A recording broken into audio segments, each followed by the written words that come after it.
30-35 साल मैं विदेश में ही रहा हूँ और अब मैंने ये एक मिशन बनाया है कि जो मैं कर चुका हूँ वो और लोग भी करें। अकेला प्लेटफॉर्म है पूरे इंडिया में जहाँ बिजनेसमैन बिजनेस को सिखा रहा है। बेसिकली टायर स्क्रैप का होता क्या इंडिया में? तो उसको डिफरेंट शेप्स में करके, उसको कहीं क्रैश करके, कहीं कट करके, कहीं उसका केमिकल कुछ और बना के रीयूज में लाया जाता है। सर, टायर स्क्रैप का काम लोकल में ज्यादा अच्छा है या फिर इंपोर्ट करके ज्यादा कमाई है? दोनर में अगर कंपैरिजन देखा जाए। लोकल में थोड़ा कंपटीशन ज्यादा होता है क्योंकि हर आदमी लोकल कर सकता है उसको। हाँ। ये लागत कुछ नहीं है, 6-7 लाख का पूरा कंटेनर आया था। हाँ। दोस्तों, आपको पता है कि टायर इंपोर्ट करके भी लाखों रुपए कमाया जा सकता है? जी हाँ, मैं बात कर रहा हूँ टायर स्क्रैप इंपोर्ट बिजनेस की। अगर आप चैनल पे नए हो तो आप आज का जो हमारा टॉपिक है वो है tyre scrap import business start कैसे करें।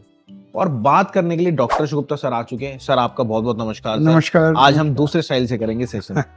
देखिए, 90% लोग जानते हैं अशोक सर को, बट 10% लोग नहीं जानते। अगर आप उस 10% में से हैं तो मैं आपको बताता हूँ, डॉक्टर अशोक गुप्ता सर हैं जिनके पास 50 साल का एक्सपीरियंस है इंपोर्ट एक्सपोर्ट बिजनेस का, और साथ में अपना खुद का 28 कंट्री में ट्रेवल कर चुके हैं, वो भी सिर्फ इंपोर्ट एक्सपोर्ट बिजनेस के। और सबसे हैरानी की बात पता है क्या है?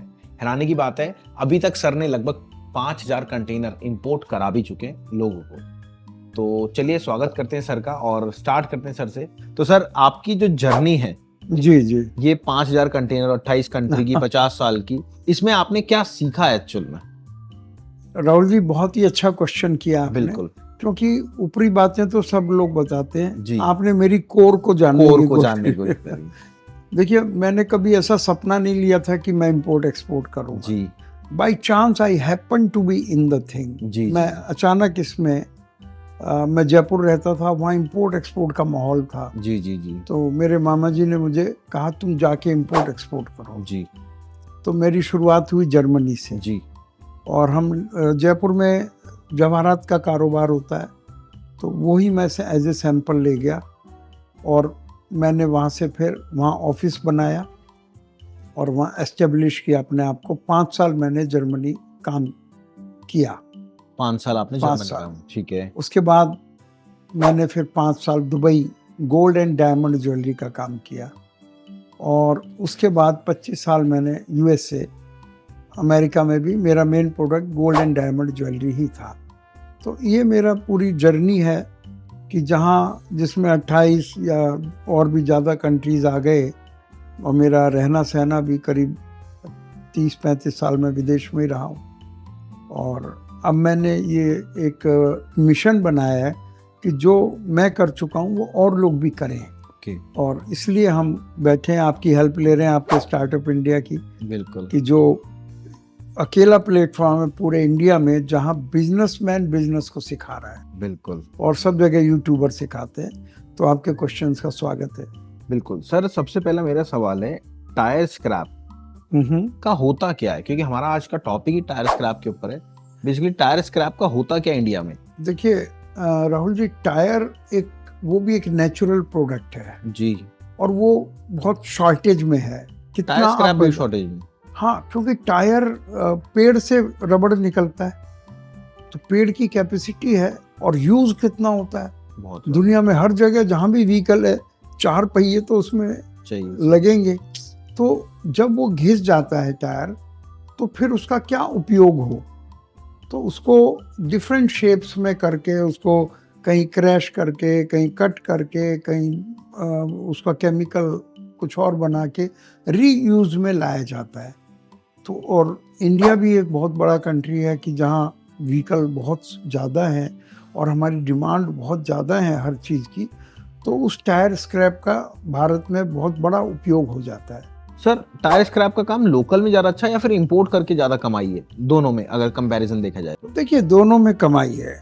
लोकल में थोड़ा कंपटीशन ज्यादा होता है क्योंकि हर आदमी कर सकता है उसको। हाँ। उसने देख लिया, देखा देखी, दूसरा लग गया।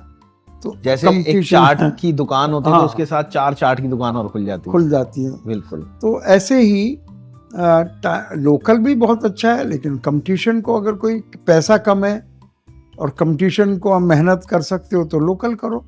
तो इंपोर्ट का काम वो करते हैं जो थोड़ा हायर बजट में जाते हैं।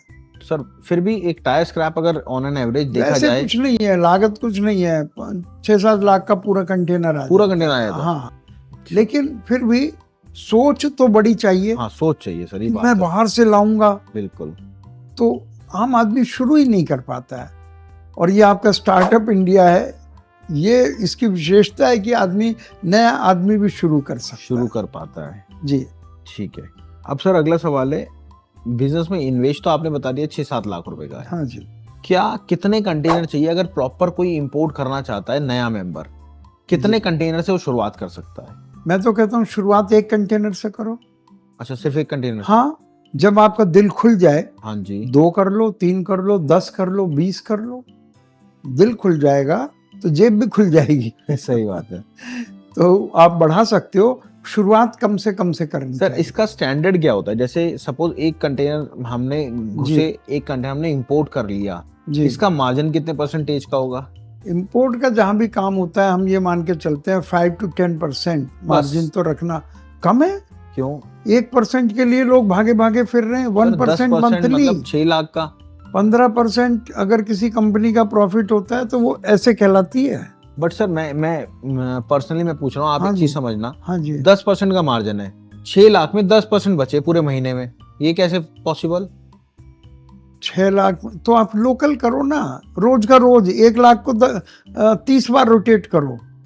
तो सर क्या ये अगर हम इंपोर्ट एक्सपोर्ट में मार्जिन कम होता है, वॉल्यूम ज्यादा होता है। नहीं, आप मेरी बात नहीं समझे सर। हाँ जी। मैं पर्सनली, मेरा एक हाँ। खुद का सवाल है। हाँ। जैसे एक कंटेनर हमने इंपोर्ट करा, हम ये उसमें मानते हैं 5 से 10% पर डील। अच्छा ना पर कि पर डील महीना। कह रहे हैं, ओके। हाँ पर जी। डील आप कह रहे हाँ हैं। जी। पर डील कैसे? जैसे एक कंटेनर आया, हाँ। हमने उसको सेल आउट कर दिया, और फिर दूसरा फिर मंगा दूसरा लिया, फिर मंगा लिया, तीसरा ओके। मंगा लिया। एक महीने में कितनी ट्रांजैक्शन हाँ। हो जाती है ऐसे? अगर गल्फ कंट्रीज हैं तो 10 ट्रांजेक्शन हो जाएंगी। एक महीने में 10 ट्रांजैक्शन? क्यों नहीं, गल्फ 3 दिन में माल इंडिया आ जाता है। मतलब 10 से 100% तक का मार्जिन हो जाएगा। हाँ। बट वो मेहनत फिर लगेगी उसमें। कोई क्या मेहनत है, आपने थोड़ी लाना है सिर पे रख के। हाँ जी, शिपिंग कंपनी को लाना है, सही बात है सर। क्रेन ने उठाना है। ये थॉट प्रोसेस, आखिर स्टार्टअप इंडिया को क्यों इतना लोग मानते हैं, जानते हैं कि हम एक जो लोगों के मन में मिसकंसेप्शन घुसे हुए हैं, हम उसको निकाल से इसीलिए स्टार्टअप इंडिया के साथ लोग जुड़ते हैं। अब बहुत बड़ी बात आती है, लोग सोचते हैं कि टायर स्क्रैप पॉसिबल नहीं है करना। क्यों नहीं है, क्योंकि हो रहा है। आप इंटरनेट पे जाओ ना, वहाँ फ्री इंटरनेट है, वो आपको पूरी जानकारी दे देगा कितना एक्सपोर्ट हो रहा है, कितना इंपोर्ट हो रहा है। ये सबसे आसान है। जो वो अच्छे शेप में टायर्स हैं उनके ऊपर दोबारा रबड़ चढ़ाया जा सकता है। जो अच्छी शेप में नहीं है वो कटिंग करके उसका कई चीज़ों में उपयोग होता है। जैसे और जो कि बिल्कुल कई चीजों में बेकार है, कैसे? टाइल बनते हैं अच्छा, और बहुत सारी रबड़ की चीज़ें बन जाती हैं, उसको रीयूज हो जाता है। और जो बिल्कुल ही खराब हो गया है उसमें से केमिकल्स एक्सट्रैक्ट कर लिए जाते हैं। ओके। तो हर तरह से उपयोग है उसका। क्या सरकार भी चाहती है हम लोग इंपोर्ट करें टायर? बिल्कुल, देखो सरकार का फर्ज है कि जो चीज़ें इंडिया में कम हैं उनका इंतजाम बाहर से हो जाए। इसीलिए सरकार इंपोर्ट को इतना प्रेफरेंस देती है। अब देखिए ना, इंपोर्ट को रुकावट करेगी तो आज तेल के इंपोर्ट करने के लिए जयशंकर जी सारी दुनिया में घूम रहे हैं। सही। मोदी जी कह रहे हैं कैसे नहीं आने दोगे हमारा जहाज। और अभी आज की खबर है कि आज से खुल गया है। हाँ, आज से सब कुछ ओके। तो इंपोर्ट एक्सपोर्ट किसी भी देश के लाइफ की लाइन के लिए जरूरी है। अब वो टाइम नहीं रहा कि स्वदेशी हम अपना खाएंगे, अपना पहनेंगे, ना हम किसी को देंगे ना हम किसी से लेंगे। खत्म हो गया वो सिस्टम। अब ये पूरा विश्व ही एक घर है। अब सर जैसे ईरान और अमेरिका की लड़ाई सॉल्व हो गई, हाँ जी, क्या आपको लगता है आगे भी स्थिति ऐसे रहेगी? बदलती रहेगी तो क्या फर्क पड़ता है। आज यहाँ हो रही है, कल वहाँ हो जाएगी। तो इधर से ये काम चालू है, उधर का रुक जाएगा, फिर उधर का चालू हो जाएगा। ये ऐसा ही चलता रहेगा। बिजनेस कभी नहीं रुकता है। Business never stop. अब लोगों के पास मौका है कि अब अपना स्टार्ट करें इंपोर्ट एक्सपोर्ट बिजनेस। बिल्कुल, बहुत ही अच्छा मौका है कि इस वक्त जो शिपिंग है वो भी बहुत फॉर्मलाइज हो गई है। यहाँ तक कि मोदी जी ने, मैंने कल पढ़ा था, ट्रम्प से बोला है हाँ, कि नाविकों का सुरक्षा होनी चाहिए। उन्होंने सामने बैठकर बोला है।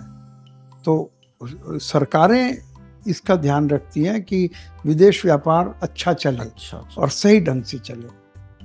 इस बिजनेस में सबसे बड़ा रिस्क क्या है सर, इंपोर्ट एक्सपोर्ट बिजनेस में?